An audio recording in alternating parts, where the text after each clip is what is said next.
New tonight, we're learning new information about that small plane crash that killed a Lee County family of 4. The NTSB confirms an electrical issue may be to blame. CBS 17's Greg Funderburg is digging deeper into that report. And Greg, you talk with an aviation attorney tonight. What did they have to say? Well, Angela, I did speak with longtime aviation attorney James Krause about the preliminary reporting. He said that, some of the details in here are interesting, but he also said there were some red flags that really caught a lot of people off guard. The NTSB report is answering some questions about the plane crash near Sanford, North Carolina. The incident took the life of pilot Travis Buchanan, his wife Candace, and their children, 10-year-old Aubrey and 9-year-old Walker. The report shows the plane only had 3 gallons of fuel. My question is, was the 3 gallons of fuel what we call usable fuel?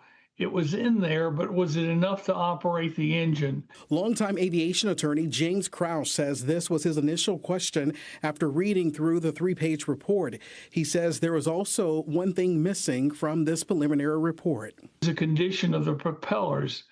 If the propellers are bent in this sort of an accident, that meant that the engine was still operating. If they're not bent, that meant that the engine had ceased to operate upon impact. The report says the plane stopped transmitting over the Atlantic Ocean southeast of Palm Coast, Florida, near where they took off. It says Travis told an air traffic controller that the plane was dealing with electrical issues, but said it wasn't an emergency. It goes on to say Candace contacted the Raleigh Executive Jetport by using her cell phone sometime later. Raleigh Executive Unicom, this is FBO.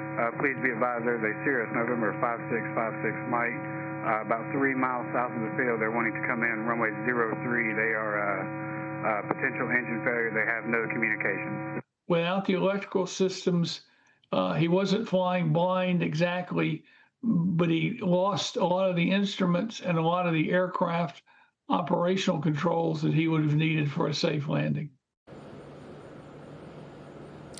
The report also revealed that there was a parachute system on this type of a plane, but when I was talking with Krause earlier today, he did tell me that the pilot would have had to pull a pin before takeoff so that parachute could have deployed if there was an emergency on the plane. Now, again, this is still the preliminary report from the NTSB.